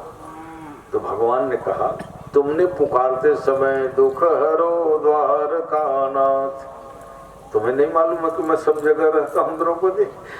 अरे उस सभा में भी तो मैं था, कहाँ जहाँ प्रभु नहीं, मगर तुमने सर्वत्र रहने वाले भगवान को नहीं पुकारा, द्वारिकाधीश भगवान को पुकारा। तो क्या करूं द्रौपदी? वहां से मैं उठ के भाग के गया द्वारका, और द्वारिकापुरी से फिर आया तेरे चीर वस्त्र को बढ़ाने के लिए। द्रौपदी कह ले भैया बहाना चेक कर लेते हैं, यार सही बात बता ना भाई। तो तू वो कह रहा था कल, प्रहलाद भगवान बसे सब खम्भन में, पर काढ़न को प्रहलाद कहाँ है? और सब खम्भ भगवान है तो सब जान रहे, पर प्रकट कराने के लिए प्रहलाद बनना पड़ेगा। इसलिए भगवान ने कहा कुंती बुआ, आज आप ही भरे क्यों? मैं बहुत प्रसन्न हूँ। अभी तक के ये भाई लोग भी मामा फूफू भाई मानते थे, आज जब भगवान की दृष्टि से आप उनकी माँ कह रही हो तो ये पांचों भाई पांडव लोग भी कुछ मांगो। धर्मराज युधिष्ठिर ने कहा ऐसी बात है तो सदा मेरी धर्म में प्रवृत्ति रहे, कभी भी अधर्म की करने की इच्छा न हो, यही कृपा कर दी। भीमसेन तुम भी मांग लो नर भाई, अब तो थोड़े हमारे थोड़ा खटपट होते मैं मगर मांग लो। तो भीमसेन ने कहा हे प्रभु, 50 आदमी के बराबर खुराक भोजन करता हूं और आपके चरणों में ज्यादा भक्ति भी नहीं कर पाता, फिर भी मैं आपसे यही मांगता हूं कि 50 आदमी खुराक करने पर भी मेरा मन कभी न बिगड़े, भोले भाई बना। भगवान ने कहा ठीक है ठीक है। अर्जुन क्या मांगना चाहते हो? तुम भी मांगे लो आज, क्यों कभी तो और मांगे नहीं हो, क्योंकि भाई बहन सखा मित्र ही मानते थे। आज भगवान के रूप में तुम लोगों को ज्ञान हुआ है। तो अर्जुन ने कहा सदा सख्य भाव हो, सखे महत्वा प्रसभम, ये अर्जुन के भाव है, सखा के रूप में ही मैं मानू। नकुल क्या इच्छा है भाई आपकी? सदा सेवा करने में प्रवृत्त हो और सेवा करते करते अभिमान ना हो, ये कृपा मेरे ऊपर कर देना। और सहदेव बड़े ज्ञानी थे, कहा आप भैया मैंने शास्त्रों का समग्र ज्ञान मेरे को हो, मगर बात ये है भाई सहदेव, ज्ञान जहाँ होता है ना वहाँ अभिमान का खतरा बना रहता है। ज्ञान हुआ तो हम मान बढ़ेगा और मान बढ़ेगा तो अभिमान भी आ जाएगा। इसलिए ज्ञान बढ़ने के बाद भी भगवान की भक्ति करनी चाहिए, वही सुरक्षित रहेंगे। माने उस दिन भगवान ने सबको दिया, सबको दिया। और उसके बाद युधिष्ठिर भैया अब राज्य करो ऐसा कह के अपनी बहन सुभद्रा को, क्योंकि अभिमन्यु ऐसा बेटा मारा, दुखिया थी, कुछ दिन मायके में रह लेगी, द्वारिकापुरी में करके लिवा के ले गए अपनी बहन सुभद्रा को। शंख बजाते द्वारिका में पुरी में प्रवेश हुआ और इधर युधिष्ठिर उस प्रतीक्षा में थे कि उत्तरा के गर्भ में जो बालक पल रहा है भगवान ने उनकी सुरक्षा की, क्योंकि ब्रह्मास्त्र चला दिया था ना दोबारा। कहा मेरे मणि निकाल लिया, इतना अपमान, क्योंकि बालों को नोचते हुए कहा चल भाग यहाँ से। तो कहा वो रहने नहीं दूंगा मैं, बीज ही न रहे पांडवों का। फिर ब्रह्मास्त्र चलाया और जब ब्रह्मास्त्र चलाया तो उत्तरा पाही पाही महायोगिन, बचाओ बचाओ। तो भगवान जो है अंगूठे पौर इतना रूप झड़ धरे और गदा घुमाते रहे, कौमुदी की गदा को, क्योंकि सब दिव्य आयुध है भगवान के, है ना। 6 महीना तक के रक्षा की। उसी के जन्म की प्रतीक्षा में युधिष्ठिर जी राजकाज चला रहे थे और एक दिन शीतल मंद सुगंध वायु बह रही, सभी ग्रह उच्चस्थ थे और तब बालक का जन्म हुआ। बोलो परीक्षित महाराज की जय। और परीक्षित का जब जन्म हुआ तो इधर उधर देखे, ऊपर नीचे, पता नहीं वो क्या देखता था। असली में वो ये देखा है कि जिसको मैं गर्भ में देखा 6 महीना वो कहाँ है, क्योंकि अभिमन्यु भांजा लगे ना भगवान है, तो भांजा का बेटा तो नाती लगे। भगवान खूब खिलौना मिठाई लेके गए हैं वहाँ, और जैसे सुभद्रा कहते भैया ये लो नाती को गोद में ले, तो बालक जो अभी तक इधर उधर देखता था उनकी दृष्टि एकाग्र हो गई, भगवान को देखते ही वो बिल्कुल शांत हो गए। सुभद्रा कहते भैया ये आपकी गोदी में जाते एकदम चुप, तो कहा ऐसा है ना, इनका हमारा तो बहुत पुराना संबंध रहा है और तुम लोगों को नए नए देखे इसलिए इधर उधर देखे। हम 6 महीने एक ही जगह रहे हैं। तो कहाँ रहे भैया? तो कहा उत्तरा के गर्भ में। तो ऐसे भगवान ने लीला की, नामकरण हुआ। 2 नाम किया ज्योतिषियों ने, परीक्षित इति विख्यात। एक में बड़ी की मात्रा है, महाभारत में छोटी की मात्रा भी है, परीक्षित। और इसमें परीक्षित और असली में इनका नाम जो रखा गया, भगवान विष्णु ने जो रक्षा की इसलिए विष्णुरात नाम था। परीक्षित का नाम विष्णुरात, मध्य नाम प्रतिनिधित्व हुआ। परीक्षित नाम तो परीक्षित ही हुआ। विद्वानों ने बता दिया था कि ये राजा तो बनेंगे, बहुत अनेकों लक्षण है। अपने पिता अभिमन्यु और दादा अर्जुन के समान पराक्रमी होंगे, राम के समान शीलवान होंगे, सत्य संध होंगे, बलि के समान उदार होंगे। मगर ब्राह्मण बालक के साथ से तक्षक दंश से इनकी मृत्यु योग बन गई। तुम तो ही व्याकुल कहे महाराज, फिर 1 लाख अच्छा ही किसका? तो कहा बात तो पूरी सुनिए। अरे तक्षक दंश तो करेगा, मगर अपने जीवन के अंतिम क्षणों में भागवत जी की अद्भुत महिमा को सुनकर जीवन मुक्त अवस्था को प्राप्त हो जाएगा। उनको अगति आदि दुर्गति नहीं होगी, सीधे भगवान के दिव्य धाम हो जाएगा। विद्वान ज्योतिषियों को मान सम्मान किया, याचकों को अयाचक बनाए और उस बालक के पालन पोषण, क्योंकि एकमात्र वही सहारा है। समग्र भारत वंश में एक परीक्षित बच्चे थे, 5 भाई के कई संतान, भिन्न भिन्न पत्नी, एक नहीं बचे। माने बेटा वाले पीढ़ी नहीं, नाती वाला पीढ़ी है। पांडवों कोई पुत्र राज्य नहीं किए, एक पीढ़ी दोनों हो गए बीच में। उस भगवान की कृपा थी जो परीक्षित की रक्षा किए थे। इसलिए जब परीक्षित योग्य बन गया पढ़ लिख के, तो युधिष्ठिर ने एक दिन परीक्षित को राज्य दिया और राज्य देने के बाद स्वयं 5 पांडव वन की ओर प्रस्थान कर गए। अब वन में चलते चलते सब तीर्थाटन करके स्वर्गारोहण, स्वर्ग के रास्ता कहाँ से करके आज भी ढूंढते हैं। अरे भाई पांडव लोग गए तो सदे, हालांकि स्वर्ग तक सभी नहीं पहुंच पाए। द्रौपदी, अर्जुन, भीम सब बीच रास्ते खंडक में गिरते गए। हाँ, धर्मराज युधिष्ठिर जो है स्वर्ग के द्वार तक पहुंचे। देवराजेंद्र ने स्वागत किया, आइए आइए धर्मराज जी। तो कहा मैं अकेले कैसे आऊं? जीवन भर साथ निभाया मेरे बंधु बांधव, क्या वो सब पहले पहुंच गए, आप चिंता मत करो। तो देखा धर्मराज के सिर पीछे एक स्वान कूदता आ रहा है। युधिष्ठिर ने कहा 7 कदम साथ में चलने से मैत्री हो जाती है, कहते हैं मैत्रीम सप्तपदीम गत्वा।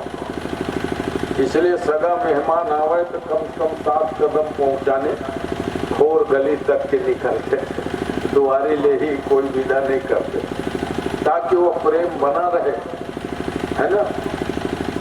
तो कहा ये कुत्ता तो मेरे साथ में कई कोष से आ रहा है, इसको आप स्वर्ग ले जाओ। इंद्र ने कहा ऐसा नहीं होगा, नहीं होगा तो नहीं होगा। जानते हो स्वान नहीं, साक्षात धर्मराज थे और धर्म के यम से युधिष्ठिर हुए थे। ऐसा स्वर्गारोहण के बारे में वर्णन मिलता है।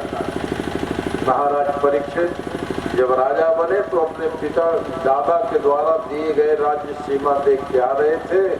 लौटते में देखा, क्या देखा कि एक सफेद रंग की गाय, सफेद रंग का बैल, उस बैल का 3 पैर टूटा हुआ है और काला कलूटा पुरुष कलयुग ही साक्षात हाथ में डंडा लेके, एक हाथ में कुल्हाड़ी लेकर वो बैल को पीट रहा था। 3 पैर तो तोड़ दिया रे तेरा, चौथा भी तोड़ दूंगा, चल निकल के बाहर। और देख महाराज परीक्षित लौट रहे थे। ये 4 पाद क्या होता है? अरे धर्म के 4 पाद होते हैं, सत्य, शौच, दया और दान। तो सतयुग में 4 बराबर, त्रेता में 3, द्वापर में 2 और कलियुग में ये न केन विधि दीने दान करे कल्याण। यही है 3 पैर का लंगड़ा होना। सत्यम नास्ति तपः नास्ति शौचम नास्ति तथा परे। जैसे वो मारने लगा, राजा को गुस्साया, अपने म्यान से तलवार निकाला। अरे कहा कलयुग, असली मैं अभी राजा हूँ। मेरे दादा ने भारत का राज्य राजा बना के गया है, और तुम कौन से राजा का? मैं कलयुग हूँ, 4,32,000 साल मेरे ही राज्य चलेगा। आप तो 150 वाले राजा हो, कलयुग हो। जब मारने के लिए उठाया, कलयुग बड़ा चतुर, कहा महाराज मैं शरण में हूँ और शरण में आए हुए को शरणागत की रक्षा की जाती है। तो राजा ने कहा देखो 4 जगह हम दे देते तुमको। कौन कौन से 4 जगह दिए जानते हो कलयुग को रहने के लिए?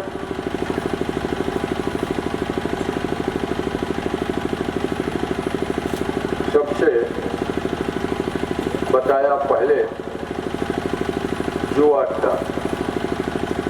जुआ के अड्डा में झूठ झपट है, कलयुग का निवास है। द्यूतम कहा, द्यूतम पानम, और दूसरा स्थान मदिरालय, जहाँ मद्यपान करते हैं। कलयुग के साक्षात निवास नहीं देखते हो, जुआ खेलने वाले लड़ पड़ते हैं। घोर कलयुग, अपना पूरा संपत्ति हार गए। धर्मराज युधिष्ठिर ऐसे भी धर्मात्मा, यदि जुआ खतरनाक नहीं होता तो अपनी पत्नी को दांव लगाते। तो समझ ले वहाँ घोर कलयुग का निवास है, 4 अड्डा। अच्छा मदिरालय में मदिरा पी लेंगे, लड़ेंगे भिड़ेंगे, रोज मोड़ फुट अव्वल हो रहा है, यही तो कली का वहाँ निवास है। द्यूतम पानम क्रिया, स्त्रीण कर्म जहाँ पे विचार करते हैं वहाँ भी कली का निवास है। और जहाँ निंदा चुगलीचारी ईर्ष्या करते हैं ना दूसरों प्रति, वहाँ भी कलयुग का निवास है। इसलिए किसी की निंदा चुगलीचारी से दूर रहो, कली के दोषों से बचना है। तो कलयुग बड़ा चतुर, कहा महाराज ये 4 जगह अच्छा नहीं है, कोई सज्जन रहना पसंद नहीं करेगा।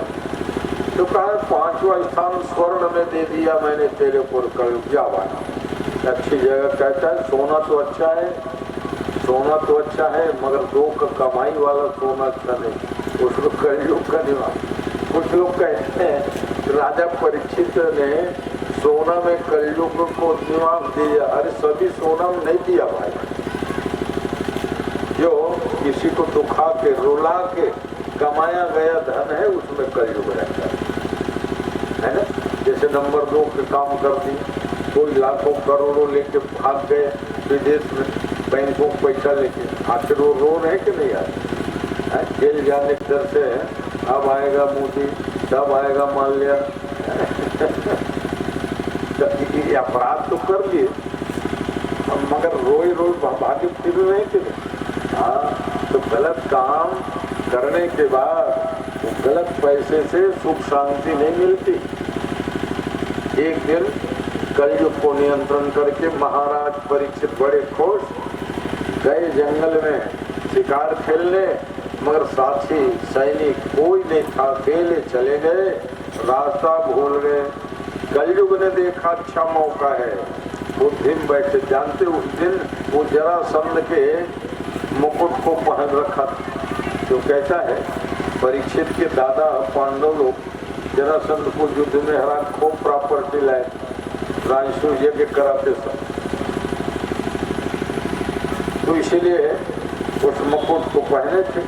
अच्छा जरासंध खुद 20,000 राजा को जीत के वो छीने और उनसे छीन के पांडव लोग लाए हैं। और पांडव लोगों के जब देखा खजाना, परीक्षित जब राजा बन गए, दादा जमाना के कई दुर्लभ चीज तो मुकुट पहन चले गए और समीक ऋषि के गले में मरे हुए सर्प लपेट दिए। और जहां मृतक सर्प लपेटे तो उनके पुत्र श्रृंगी ने श्राप दिया कि 7वें दिन तक्षक दंड से उनकी मृत्यु होगी।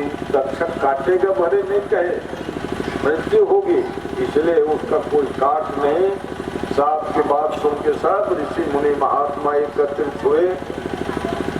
हालांकि सुखदेव जी के 5 पीढ़ी के लोग वहां थे, पराशर, शक्ति, वशिष्ठ,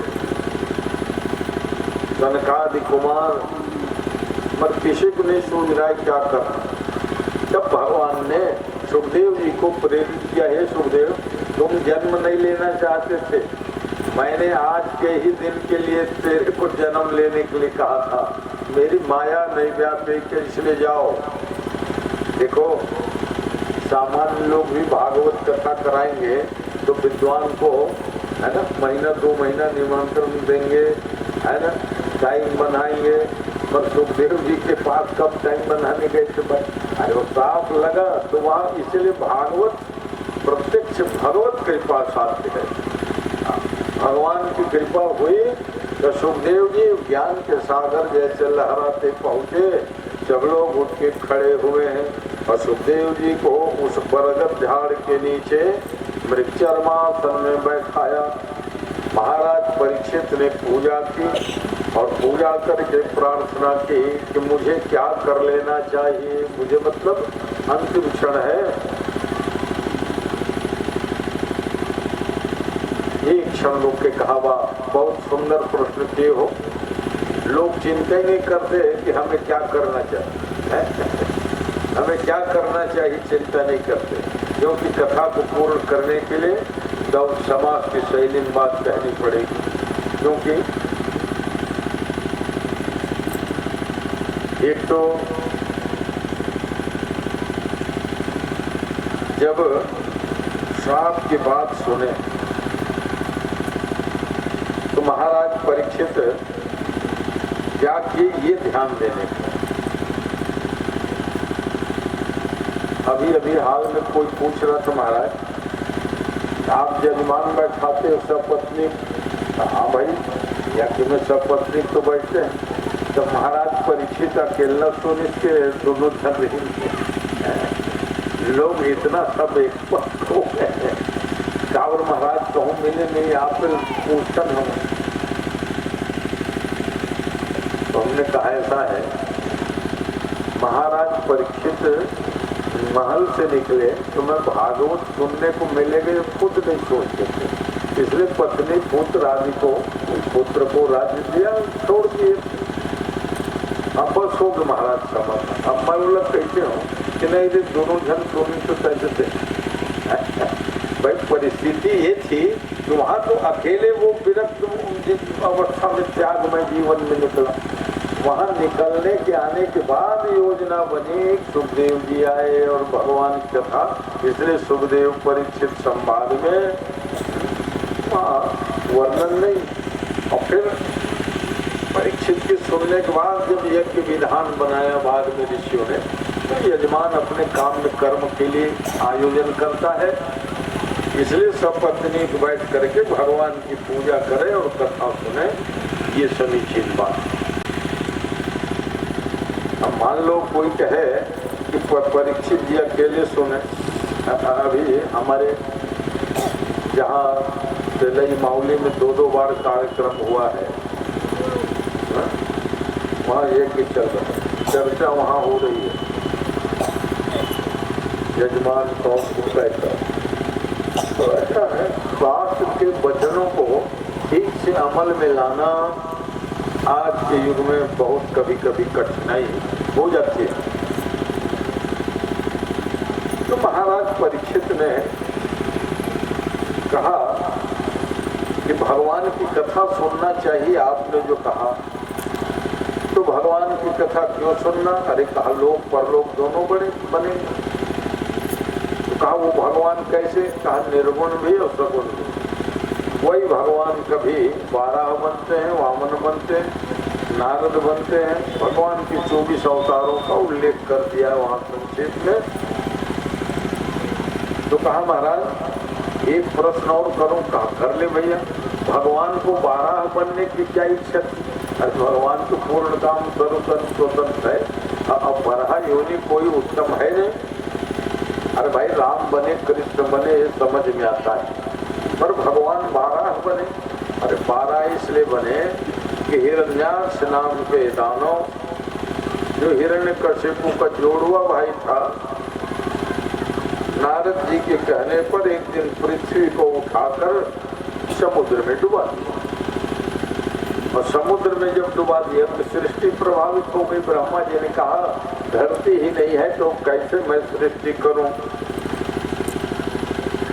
चिंतित थे। ब्रह्मा के नासिका से एक छोटे से कीड़ा नुमा जंतु निकले और वो जंतु देखते देखते भगवान वाराह बन गए। बोलो यज्ञ वाराह भगवान की जय।